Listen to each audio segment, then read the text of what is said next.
বন্ধুরা, আমি অনু update with অনু চ্যানেলে তোমাদের স্বাগত। আমি চলে এসেছি চিরসখা সিরিয়ালের আপডেট নিয়ে। চিরসখা সিরিয়ালে তো দেখাই যাচ্ছে যে কমলিনীকে তার ছেলে মেয়েদের কাছে, শাশুড়ির কাছে, ননদের কাছে কথা তো শুনতেই হচ্ছে। এইদিকে নতুন এসে জানিয়ে দিয়েছে যে সে আজকে ইউনিভার্সিটি থেকে সোজা কোয়ার্টারে চলে যাবে আর খুব তাড়াতাড়ি ডলকে বিয়ে করতে যাচ্ছে, যা শুনে সবাই অবাক হয়ে যায়।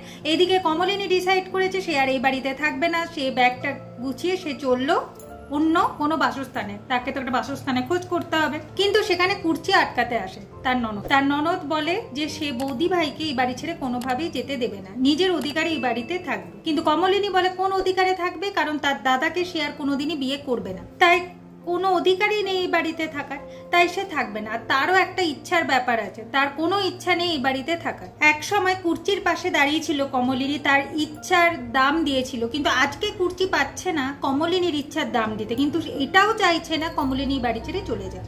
যাই হোক, এইসব কথায় কথায় বেরিয়ে আসে সোহিনীর কথা। কারণ যখন তার দাদা নিরুদ্দেশ হয়ে গেছিল তখন এই চিঠিটা বাড়িতে এসেছিল, সেটা আবার সোহিনী লিখেছিল।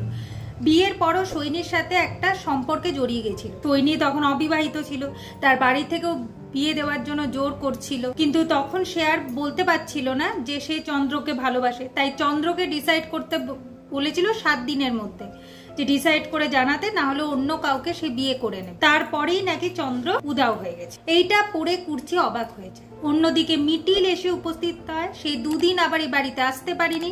এসে জানায় যে মেঘালয়ের সমস্ত হোমে খবর নিয়েছে, সেখানে চন্দ্রবাবু বা এরকম ডেসক্রিপশনে কোনো লোক ছিল না। এটা না হয় সে এমনি খবর নিয়েছে, যদি গিয়ে খবর নিতে হয় তাতেও রাজি। তাতেও বোঝা যাবে যে চন্দ্রবাবু সেখানে কোনো হোমে ছিল না, কারণ তার আরেকটা স্ত্রী আছে সোহিনী, সে সোহিনীর সাথেই ছিল। এখন আবার এখানে ফিরে এসে এখন কুর্চি বলে এটা তো মেনে নেওয়া সম্ভব নয়, ফাইট করতে হবে বৌদি ভাই। এখন কমলিনী বলে যে আমি তো ফাইট করব, ডিভোর্স না দিতে চাইলে আমি এই পর্দাটা ফাঁস করে দেবো, তখন তাহলে ডিভোর্স দিতে বাধ্য হবে।